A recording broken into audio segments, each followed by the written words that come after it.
आज यहाँ पे इकट्ठे हुए हैं, क्या वजह है आज जो आपको यहाँ इकट्ठे होना पड़ा है धर्मशाला के कचहरी चौक पे? हमें बार बार इकट्ठा होना पड़ता है, कई बार इकट्ठा होना पड़ता है। जब देश के श्रमिकों के ऊपर कोई सरकार अत्याचार करती है, उनके साथ न्याय नहीं करती है, सर ऐसा क्यों कह रहे हैं? उनके साथ भेदभाव करती है, तब हमें इकट्ठा होना पड़ता है। और जब हम इकट्ठे होते हैं और सरकार के कान तक अपनी बात लेके जाते हैं, तब उसका असर होता है, फिर काम शुरू होता है।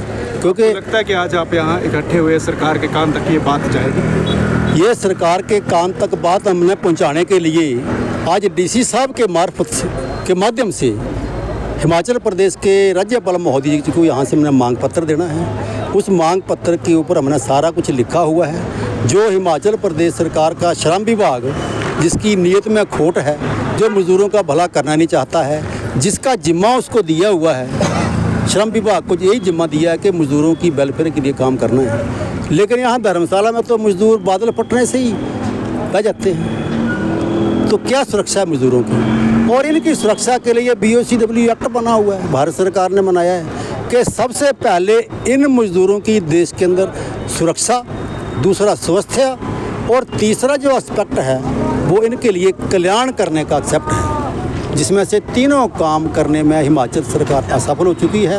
उनकी परफॉर्मेंस जीरो है, स्वास्थ्य उनका खतरे में है, सुरक्षा उनकी खतरे में है। जो कानूनी योजनाएं, कल्याणकारी योजनाएं उस कानून के अंदर इनको दी गई हैं, वो खतरे में हैं, वो दी नहीं जा रही हैं, पात्र व्यक्तियों को भी नहीं दी जा रही हैं। और सारी औपचारिकताएं पूरी करने के बाद सरकार से ये मांग है कि जो पात्र व्यक्ति हैं, जिनके क्लेम ठीक पाए गए हैं, उनको क्लेम जारी किए जाएं, जिसमें मृत्यु मुआवजा है।